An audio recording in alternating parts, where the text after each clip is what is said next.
Uma breve história das origens do Avesta. Neste vídeo veremos como se constituiu aquilo que hoje conhecemos como Avesta, o cânone do zoroastrismo tradicional.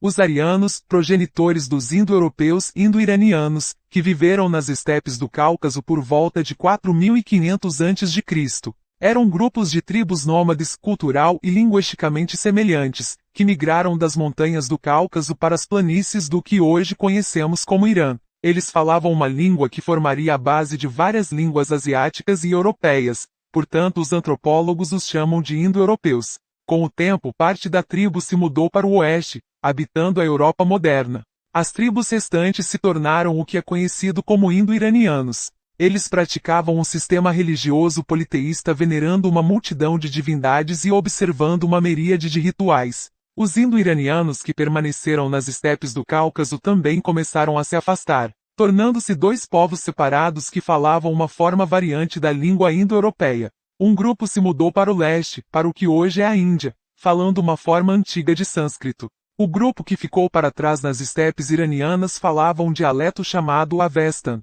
Em algum momento do terceiro milênio antes de Cristo, com o crescimento de sua população aliado à hostilidade sobre recursos naturais limitados, uma parte da tribo indo-iraniana migrou para as regiões oeste e norte do Irã em direção às montanhas Zagros. Enquanto isso, os outros se mudaram para a parte leste do Irã. Ambos os grupos continuaram a prática de suas crenças religiosas pré-migratórias. Embora a data precisa do nascimento e da era de Zaratustra seja indeterminável, existe consenso de que Zaratustra viveu e estabeleceu sua religião durante esse período, conhecido como Idade do Bronze. A separação dos iranianos orientais e ocidentais já havia ocorrido algum tempo antes de Zaratustra vir a este mundo. Ele pregou e estabeleceu seus ensinamentos nas estepes iranianas, convertendo o máximo de pessoas que pôde aos seus princípios religiosos. Na terra natal de Zaratustra, no leste do Irã, havia muitos que rejeitavam suas doutrinas, rotulando-o como inimigo da religião predominante e como um reformista. A mensagem de Zaratustra não havia chegado às regiões ocidentais do Irã, onde seu povo continuava com a prática pré-Zaratustra de seus sistemas de crenças politeístas. Por volta do século VIII a.C., as tribos das montanhas Zagros, no oeste e noroeste do Irã, formaram o que é conhecido como Império Medo, com essas pessoas agora sendo chamadas de Medos. Eles travaram uma guerra contra a vizinha Assíria, derrotando as forças assírias, e tornando a Síria parte do Império Medo. Os Medos compreendiam 6 tribos, uma das quais era a classe sacerdotal conhecida como os magos. Entre os indo-iranianos de língua avéstica, no entanto, não havia um sacerdócio organizado, embora aqueles que se passavam por líderes religiosos fossem chamados de Atravãs. Esses dois grupos sacerdotais, os magos e os Atravãs, não tinham contato um com o outro nessa época. No solo do Irã Ocidental, a mesma variedade de cultos existia como na terra natal iraniana oriental do Avesta.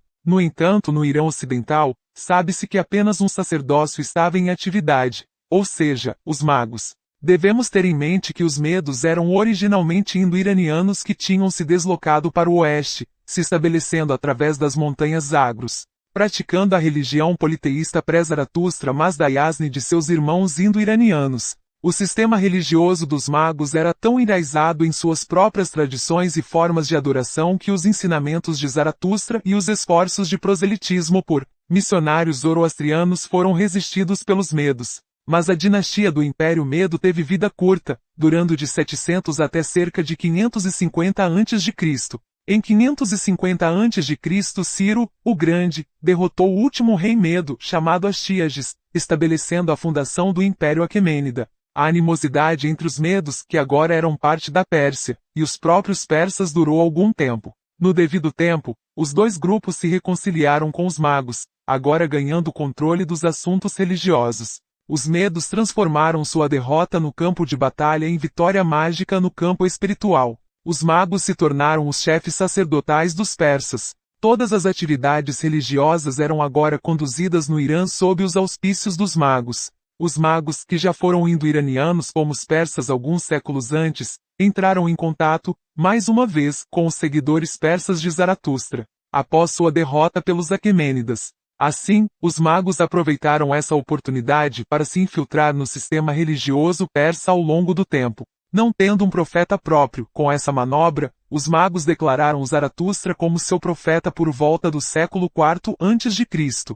Os magos atribuíram a Zaratustra muitas de suas convenções, crenças e práticas que os indo-iranianos haviam observado antes da vinda de Zaratustra, e que o profeta havia rejeitado. Ardilosamente, os magos se tornaram zoroastrianos, ainda na dinastia Aquemênida, com Dario II, ou Artaxerxes II, no trono do Irã, após a conquista da Pérsia por Alexandre o Grande.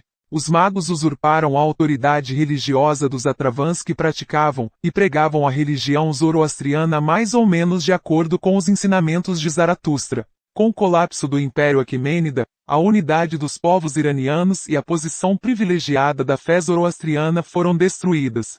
Os magos começaram a se identificar como os verdadeiros professores religiosos da fé zoroastriana durante o governo Seleucida, fundado por Seleuco, um dos generais de Alexandre, que se seguiu à derrota da Pérsia Aquemênida por Alexandre. Foram os magos que apresentaram uma imagem tão curiosa e tão distorcida do profeta Zaratustra ao Ocidente. A influência dos magos não diminuiu na dinastia Parta, que surgiu logo após os Seleucidas, mas o fervor religioso naquela época era tênue, na melhor das hipóteses. Os magos eram ecléticos em suas crenças, estabelecendo um cânone de uma variedade de fontes, a saber, mitraísmo, zurvanismo, entre outros. Isso atraiu os monarcas sassânidas quando eles chegaram ao poder, depois da dinastia Parta, e assim nasceu um cânone politeísta avéstico. Na medida em que os magos ganharam uma forte posição nas funções sacerdotais do Império Persa, eles também ganharam destaque e importância, atribuindo a Zaratustra cada vez mais visões que ele nunca defendeu.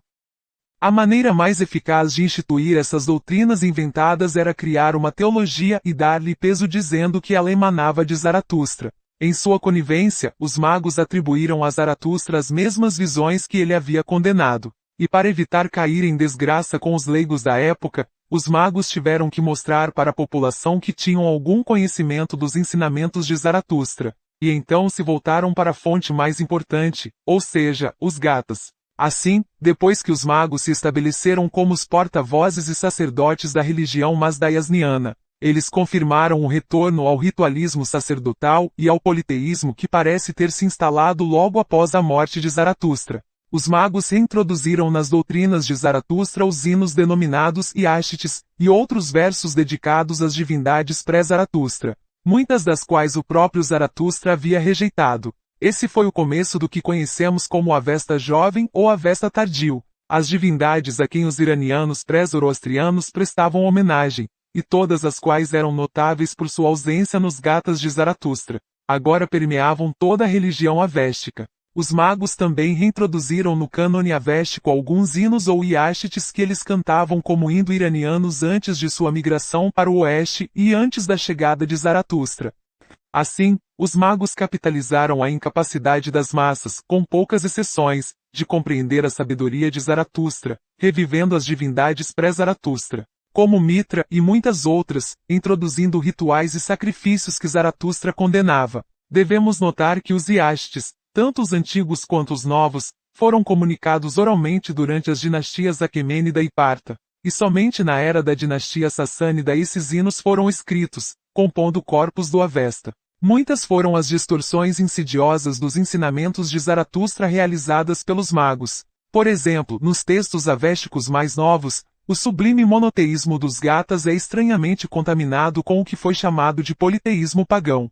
Assim, além de Ahura Mazda, vários outros supostos deuses ou divindades são adorados, entre os quais Mitra, Anahita, Veresragna, Tistria, Vaiu, etc. Existem passagens nesses hinos ou iashites nas quais, absurdamente, o próprio Ahura Mazda é retratado prestando adoração a essas divindades menores. Essa atitude politeísta é naturalmente uma falsificação das verdadeiras intenções de Zaratustra, no Avesta Jovem ou Tardio. Até mesmo declarações que contradizem categoricamente a própria doutrina do profeta Zaratustra são suavemente introduzidas com a observação introdutória de que, assim disse Ahura Mazda para Zaratustra, como se os autores dos iashites pretendessem evitar quaisquer objeções ao que estavam prestes a declarar. Mas Zaratustra não era um mago. Um mago pode ser definido como um sacerdote com poderes mágicos, quase um feiticeiro. Um mago não é um verdadeiro sacerdote zoroastriano.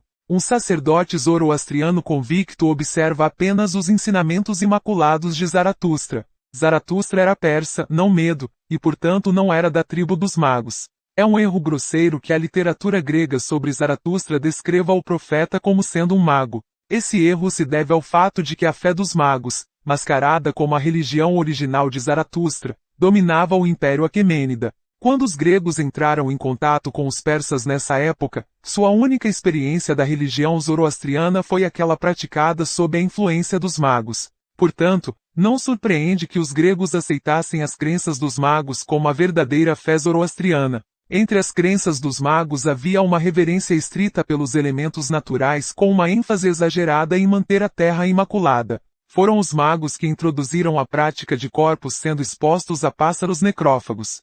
Porém, os persas, até a chegada dos magos, envolviam os corpos em cera e os enterravam na terra. Os persas continuaram a prática de enterrar os mortos por um período considerável, até o momento em que as duas classes sacerdotais, os magos e os atravãs, se fundiram em uma única classe. Foi nesse ponto que os persas trocaram o enterro dos mortos pela exposição dos corpos a pássaros necrófagos. É importante mencionar que todo o famigerado livro Vendidade, que trata de assuntos envolvendo a pureza, é obra dos magos e não de Zaratustra. Em suma, sob o governo aquemênida os persas enterravam seus mortos, enquanto os magos expunham os corpos a pássaros carniceiros. E essa prática dos magos foi gradualmente adotada pelos persas até que se tornou a lei da terra sob o governo sassânida, época em que os magos estavam no comando total das funções sacerdotais. Aqui deve ser ressaltado mais uma vez, Zaratustra não compôs, nem o Vendidade, nem os Iashites, nem o Yasna não gático.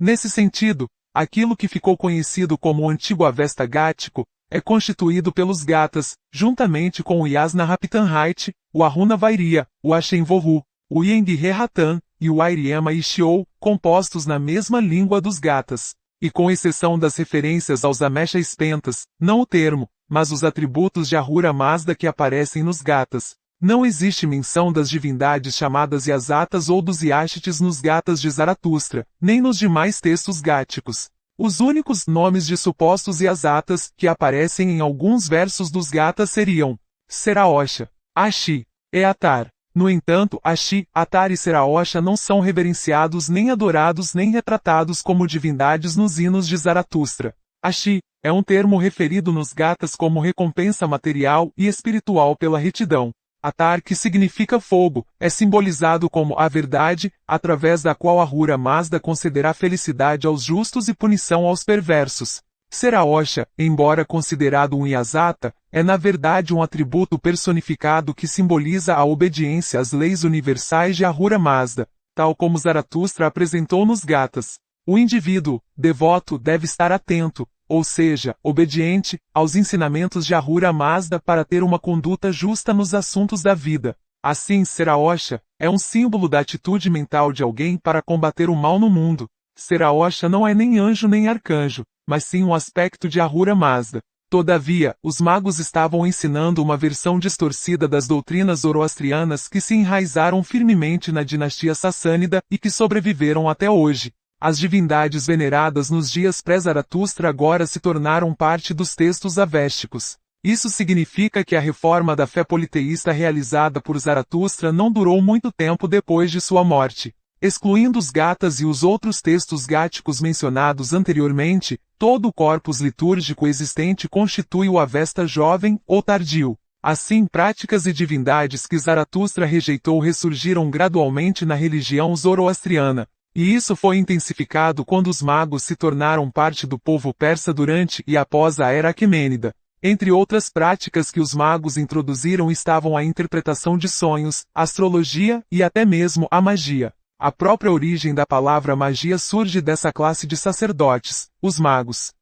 Essas práticas eram condenadas por Zaratustra e não tinham lugar algum em sua grande religião. Todavia, os magos também eram responsáveis por autorizar rituais que eram práticas não zoroastrianas, e tudo isso era feito no interesse de controlar os leigos. Esse tipo de literatura dos magos surgiu em uma época em que a religião zoroastriana já havia se degenerado muito, e seu monoteísmo original havia parcialmente dado lugar aos deuses antigos, que haviam sido estigmatizados e banidos por Zaratustra e Spitama. mas foram posteriormente transformados em anjos chamados de Yazatas. Alguns dos Yashites compostos e transmitidos oralmente durante a era pré-Zaratustra, e outras composições pós-Zaratustra, foram incluídas no cânone zoroastriano por sacerdotes posteriores a Zaratustra. Mais tarde, os Yashites, até então orais, foram vertidos em texto escrito por volta do século V d.C. Eram obras de vários autores e pertenciam a um sistema religioso que havia se afastado muito de suas raízes, tanto em tempo quanto em localização. Alguns historiadores, não estudiosos dos Gathas, até sugerem que a ausência dos Yazatas nos Gathas não significaria que Zaratustra não os reverenciava. No entanto, analisando os próprios Gathas, é inconcebível que Zaratustra realmente defendesse a adoração dessas supostas divindades. Se esse fosse o caso, Zaratustra não teria declarado nos próprios Gathas que no alvorecer da criação havia apenas duas forças, uma força criativa, Spenta-Meniu, e sua contraforça não criativa, Aka-Meniu, que posteriormente recebeu o nome de Angra-Meniu, que na verdade são duas mentalidades. Mesmo os 6 Amesha-Spentas, nos Gathas não são considerados divindades, mas sim características de Ahura Mazda que os seres humanos devem incorporar em sua personalidade para atingir a perfeição neste mundo e no próximo. Alguns escritores sugeriram que os Yazatas também são atributos personificados de Ahura Mazda subordinados aos Amesha-Spentas. Mas se essa afirmação tivesse algum mérito, Zaratustra teria exaltado esses atributos nos Gathas como faz com os atributos denominados Amesha-Spentas. Se essas supostas divindades, os Yazatas, tivessem alguma validade e fossem uma parte essencial de sua religião, então Zaratustra, com toda a probabilidade, não teria lutado para reformar as crenças de seu tempo. A ausência desses Yazatas nos Gathas não é acidental, mas sim deliberada. A deturpação da religião causada pelos magos é tamanha que o próprio Zaratustra é chamado de Yazata em um capítulo do texto litúrgico Yasna não gático. Mas Zaratustra não era uma entidade abstrata, mas um ser humano de carne e osso. Assim, a corrupção da fé zoroastriana feita pelos magos não poderia ser mais aparente que isso. Dito isso, os Yashites até oferecem elementos de sabedoria e há lições a serem tiradas dessas obras, pois em mais de um sentido, os Yashites são de alguma forma construídos com uma base nos Gathas, que são, para todos os propósitos, a fundação, o alicerce, dos princípios de Zaratustra. Todavia, devemos lembrar que os magos se voltaram para os Gathas, incorporando algumas ideias gáticas nos versos que eles mesmos criaram, e falsamente creditaram tudo a Zaratustra. Tomemos, por exemplo, o Jin Yashit. Esse Yashit é uma curta homilia sobre a importância da sabedoria e do conhecimento dos princípios religiosos. Sabedoria e conhecimento são dois temas dominantes nos Gathas. O Jin Yashit não é uma oração no sentido clássico dedicada a qualquer divindade chamada Jin. Jin é a palavra em persa médio para Daena em avéstico, que significa religião, sabedoria ou consciência, e não alguma divindade evocada. Esse Yashit destaca a sabedoria nos princípios de Zaratustra e a importância dessa sabedoria. E assim ocorre também com os outros Yashites. Eles oferecem lições de conduta humana e são, sem dúvida, obras dos magos, baseadas nas doutrinas de Zaratustra expostas nos Gathas. Os Yashites também são impregnados de mitologia e oferecem um vislumbre da história dos dias pré-Zaratustra. Os assuntos dos Yashites estão longe do ponto de vista de Zaratustra, mas são de alta relevância para a história inicial da religião Mazdayasniana. Apesar de tudo, existe apenas uma divindade, força espiritual, que um zoroastriano reverencia, que é Ahura Mazda. Se não for assim, a religião se inclina para o politeísmo. Ahura Mazda não tem estrutura e forma, mas é uma força, um poder, na natureza, com leis fixas e universais. Como mencionado antes, os Yashites ilustram valores ou características que se deve abraçar ou possuir, para lutar pela própria perfeição e pela perfeição do mundo. Por exemplo, aprendemos sobre a essência de Deus e a importância da retidão no denominado Ormazdi Yashit. Aprendemos sobre os benefícios da retidão no Rashnu Yashit. Já no Meher Yashit se ensina a importância de manter a palavra. Sobre vitória e valor aprendemos no Veresragna Yashit. Sobre riqueza, que significa recompensa pela retidão, aprendemos no Ashivang Yashit. Por sua vez, o Fravardin Yashit fornece o significado dos Fravashs. A força espiritual ou lei natural inerente à criação que guia todos os aspectos da criação para funcionar de acordo com os ditames da natureza. e assim ocorre em todos os Yashtits. Essas características para os seres humanos adotarem são existentes nos Gathas, e as ideias nos Yashtits são sem dúvida emprestadas dos Gathas.